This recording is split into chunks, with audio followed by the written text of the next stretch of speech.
이 시간 저를 통해 일하실 하나님을 기대합니다. 안녕하세요. 벵갈로 목장 목원이며 동암 청소년부 교육 목자로 섬기고 있는 송지영입니다. 너희 말을 항상 은혜 가운데서 소금으로 맛을 낸과 같이 알아. 그리하면 각 사람에게 마땅히 대답할 것을 알리라. 이 자리에 서는 것을 최종 결정해야 되는 찰나 저에게 주신 말씀입니다. 이 시간 저희 입술을 통해 짜지도 싱겁지도 않게 각 사람에게 딱 알맞은 맛으로 주님의 메시지가 임하길 소망합니다. 저는 작년 6월 새가족 간증으로 이 자리에 섰던 경험이 있습니다. 이후 1년이라는 시간이 지났고요.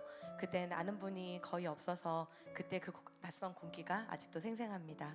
그런데 오늘은 여기저기 그래도 조금 아는 분이 생겨서 편하기도 하고 조금 더 떨리기도 합니다. 제가 여기 이사 온 지 2년이 되어가고 있는데요. 제 생활 패턴에서 가장 달라진 게 있다면 5분이면 출근했던 회사가 이제 2시간이 넘는 시간이 걸렸다는 겁니다. 그래서 아이러니할 수도 있지만 꽉 막힌 도로가 저에게는 피할 수 없는 자유시간이 되기도 합니다.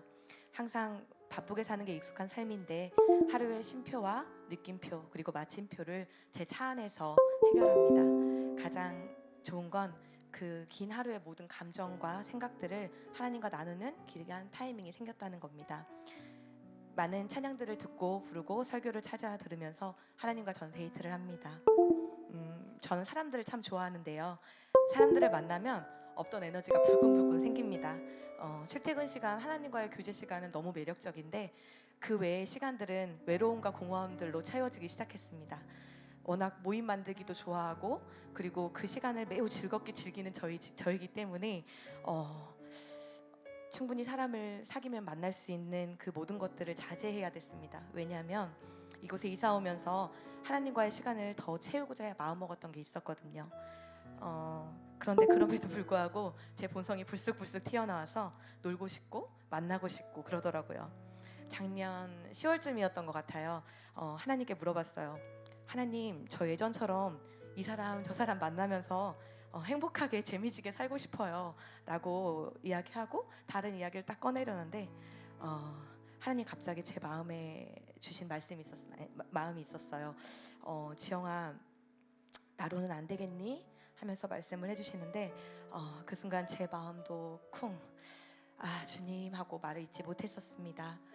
그 후 며칠 하나님과 교제를 하면서 주님께서 저한테 주신 은혜들을 세어보았고 또 그 당시 달란트에 대한 말씀들을 여러 방면을 통해서 듣게 해주셨습니다. 감사하게도 저한테 주신 강점, 장점들을 생각나게 해주셨고 그 모든 것 하나하나 생각해 보니까 하나님께서 준비시키시고 또 훈련시키시고 또 다듬고 계시다는 걸 알게 되었습니다. 그리고 2달여간 기도하고 묵상하면서 제가 할 수 있는 교회 섬김에 대해서 고민해 보았습니다. 사실 작년 1년 정말 몇 해 만인지 모르겠는데 이사 와서였기도 했지만 교회 섬김을 잠시 쉬었었거든요. 처음에 좋더라고요. 편하기도 하고 예배만 참석했으면 됐기 때문에. 그런데 얼마 가지 않아 저에게 갈증이 있다는 걸 깨달았습니다. 예전에는 가끔씩 하나님 쉬고 싶어요 이렇게 달리는 거 말고 하나님과의 시간이 더 필요해요 라고서 기도했던 제 모습이 떠올랐고 이를 또한 하나의 깨달음으로 또 있었던 시간이었습니다. 어수선한 여러 환경들 보지 않고 주님만 봅니다. 저에게 주신 달란트에 조금 더 보태는 노력으로 섬기겠습니다 하고 기도하고 용기 내어 12월 이제 청소년부에 가겠다고 말씀드렸고 4개월 반 동안 청소년부를 통해 저는 다시 성장하고 숨쉬고 있습니다. 청소년부를 담당하시는 문민영 목사님의 늘 말씀을 먼저 앞세운 계획들과 청소년부를 향한 한결같고 신실한 마음을 알기에 그리고 목사님을 통해 일하시는 하나님을 신뢰하게 되었습니다. 그리고 청소년 시기 우리 아이들이 세상 지식보다 가장 귀한 주님을 아는 삶을 통해 하나님의 꿈을 발견하고 소망하는 간절한 그 뜻에 한 마음으로 바라보고 달려가고 있는 박재현 부장님을 비롯한 하철식, 이호숙, 김금숙, 오주원 교우 목자님들 계시기에 함께 기도하고 함께 차세대 학생을 섬기고 있습니다. 왜 갑자기 타이밍에 네. 오늘 이 자리에서 동암교회를 통해 받은 은혜를 나누라는 메시지를 받고 모든 게 다 은혜이지만 올해는 특히 제가 섬김의 자리로 다시 컴백할 수 있게 해주심이 감사해서 고백합니다. 네. 아무래도 저는 하나님의 프레임 안에 들어있어야 숨 쉴 수 있는 사람인 것 같아 다시금씩 쉬고 싶은 욕구가 솟구치더라도 하나님의 장치 안에서 몸부림치며 살고자 이 시간 마음 잡아봅니다. 오늘은 행복한 사람들의 봄축제 결실을 맺는 아주 귀한 주일입니다. 4월과 5월에 세네 목장들이 각 조를 이뤄 봄의 교향곡이라는 이름으로 한 자리에 모였고, 자신이 오늘 이 자리에 초대하고 싶은 VIP들을 소개하고 또 그 사람을 하나님 앞에 나올 수 있게 어떻게 노력하고 있는지 함께 나누며 함께 기도했었습니다. 저는 4월 30일에 이주에 속해서 교회 방학 중인 저의 신랑 VIP로 소개했습니다. 작년 6월 간증 때를 기억하실지 모르겠지만 55살이 되면 교회에 오겠다고 말하는 남편과 살고 있는데, 저는 그 시간을 앞당기고자 기도하고 VIP로 적었습니다. 매년 VIP로 적어내는 그 심정은 아마 주님만 아실 겁니다. 저를 이 교회로 인도해 주신 가정은 현재 군산에 가 계신 신동호 이순아 집사님이십니다. 두 집사님은 저의 이 마음을 알기 때문에 끊임없이 기도로 동역해주고 계십니다. 이번 행복한 사람들의 봄축제 기간 조금이나마 신랑의 마음을 움직이고자 여러 모양으로 준비했었습니다. 평소 새벽 예배나 수요예배를 유튜브로 드리고 있었는데 어느 목사님 말씀에 예배 시간도 하나님과의 약속이다라는 그 메시지가 그날따라 유독 제 마음을 찔리게 했고, 그 이후 가능한 매일 새벽 예배에 나왔고 수요예배도 퇴근 후 집안일을 정신없이 마치고 현장으로 발걸음을 바꿨습니다. 저의 이 모습을 신랑한테 드러내게 일부러 티도 냈습니다. 군산에서도 함께 움직여 주셨습니다. 5월 5일 어린이날을 맞아 함께 교제의 시간을 준비하며 그 가정에서도 매일 밤 가정 예배를 드리며 기도로 뜻을 모아주었습니다. 아이들을 위한 어린이날 군산 기독교 연합 행사에 참여해 우리 아이들이 복음성가 대회에 나가는 것으로 기획했고, 이를 위해 며칠 밤 영상 전화를 하면서 아이들이 준비하는 모습도 보여주었습니다. 그리고 당일 그곳에 가서 아이들이 무대에서 찬양하는 모습도 보여주었습니다. 갑자기 급 결성되었지만 지금 생각해보면 하나님 계획인 것 같은데, 같은 목장을 섬기는 이동훈, 송여진 집사님도 함께 그 교제에 합류하게 되었고, 우리 목원들이 한마음 한뜻으로 신랑이 조금 더 이 모임에 자연스레 녹아들어갈 수 있게 노력해 주었습니다. 예전에 비해 좀 더 편안해 보이는 신랑 모습을 보고 함께 애써주시는 목장 식구들이 너무 감사했습니다. 그런데 제 기도의 총량이 부족했는지 지난주 조성모 가수 초청 해피투게더는 오지 않았고요. 그리고 실망할 즈음에 또 지난 주일 유초등부 부모 초청 예배의 기회가 생겨나 기도하고 또 조심스럽게 이야기를 꺼냈는데 또 받아들여지지 않았습니다. 제가 봄의 교향곡 자리에서 이런 신랑 때문에 하나님께 가끔 딜을 한다고 했었습니다. 하나님, 저 더 사용하시려면 우리 신랑 예배의 자리로 오게 해주세요. 그러면 더 열심히 할게요. 그런데 봄의 교향곡을 마친 그 다음 새벽 예배 자리에서 하나님은 저의 교만함을 다시 내려놓게 하셨습니다.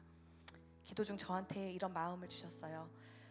혹시나 잊을까 기도하다가 정신없이 큐티책을 꺼내 적었습니다.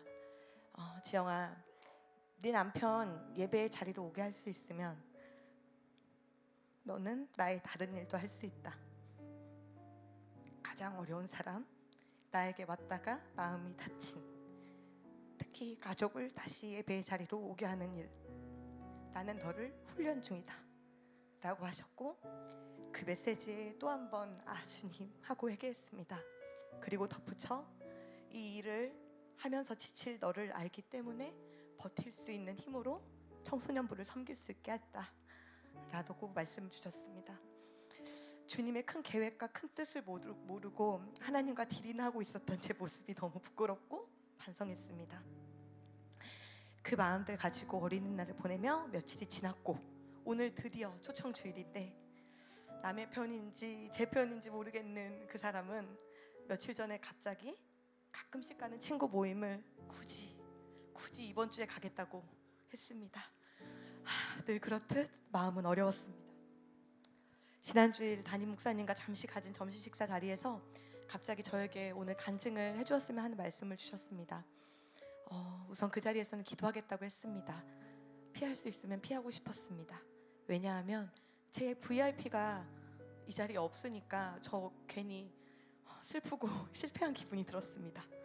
그래도 주의 종이 말씀하셨기에 그날부터 일을 두고 기도했습니다. 주님, 제가 이곳에서 무슨 이야기를 합니까? 너무 괴롭다. 내가 원했던 가정은 이게 아닌데 너무 속상하다. 이런 이야기를 해서 함께 예배하는 사람들에게 덕이 될까요? 라고 물었습니다.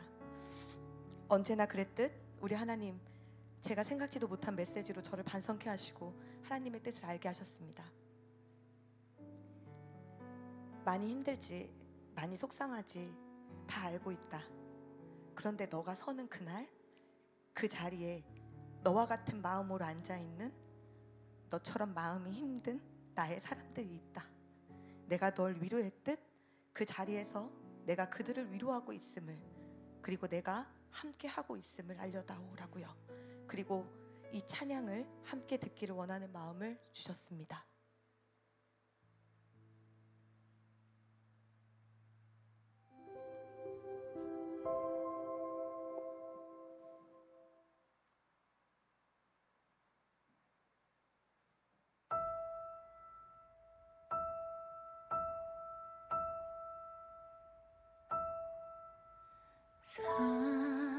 사랑하는 내 딸아,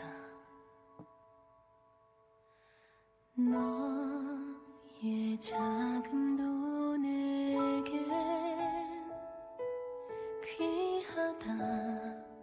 너와 함께 걸어가는 모든 시간이 내게 힘이라. 사랑하는 아들아, 내 연약함도 내게 금이라. 너로 인해 잃어버린 나의 양들이 돌아오리라.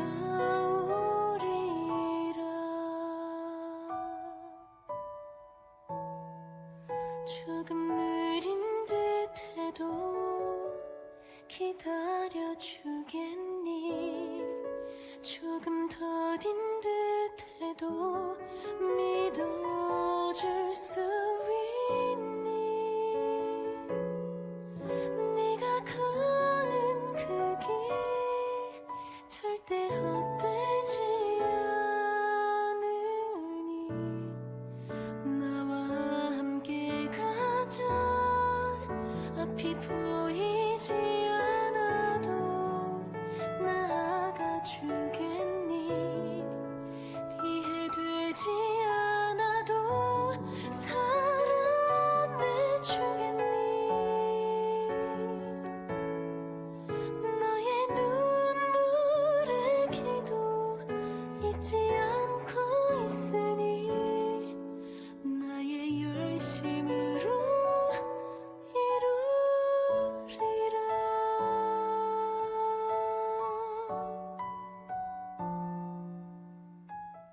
하나뿐인 사랑아, 내게 부탁이 있다. 길 잃어 지친 영혼 돌아보라.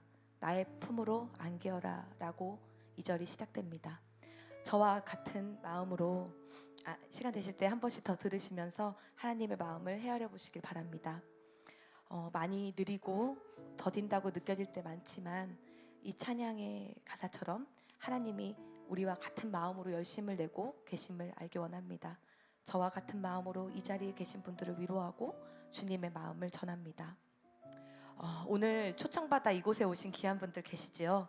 함께 모시고 온 옆에 분들, 오늘 여러분을 이곳에 초대하기 위해 어떻게 이야기할까 고민하고 몇 번씩 망설이고 용기 내보기도 하고 나의 VIP라고 소개하고 기도도 요청했었습니다. 또한 눈물로 부르짖는 과정에 하나님의 열심히 함께 임해 여러분들이 이곳에 오시게 되셨습니다. 모두 하나님의 계획과 섭리 가운데 이루어진 줄 압니다. 정말 잘 오셨습니다. 진심으로 축복하고 이곳에서 나를 위해 십자가 사랑을 보이신 예수님을 인격적으로 만나게 되시길 간절히 기도하겠습니다. 조금 길었는데 이런 자리가 또 언제 올지 몰라서 기도 부탁하고 내려가겠습니다. 저는 많이 연약하고 부족한 사람이라 주님 붙잡지 않으면 언제든지 무너집니다. 제가 하나님을 항상 경외하는 마음을 가질 수 있게, 그리고 루디아와 같은 헌신과 섬김이 몸에 배어 하나님께서 필요하실 때 언제든지 사용하시기 편한 그릇이 될 수 있기를 기도해 주세요. 그리고 작년 6월쯤 3주에 걸쳐 담임 목사님께서 말씀 주셨던 평화를 이루는 자에 대한 설교를 곱씹으며 가정과 교회와 회사에서 화평케 하는 자가 되기를 소망하고 있습니다. 마지막으로 청소년부가 하나님의 꿈이 시작되는 곳으로 자리매김할 수 있도록 성도님들의 많은 관심과 기도 부탁드립니다. 참고로 지금 드리는 2부 예배와 같은 시간대에 우리 학생들은 교육관에서 지금 예배를 드리고 있습니다. 하나님께서 이번에 저에게 주신 마음은 다 전달한 것 같습니다. 저의 생각으로는 절대 이 자리에 설 수 없습니다. 저의 보이기 싫은 결핍이라 여겼던 저의 이런 이야기들을 하나님의 방법으로 그리고 하나님의 마음으로 풀어내셔서 이 이야기를 전할 수 있게 이런 기회를 주셔서 감사합니다. 무엇보다 하나님 이 모든 상황을 예수로 순종할 수 있게 해주셔서 감사합니다. 감사합니다.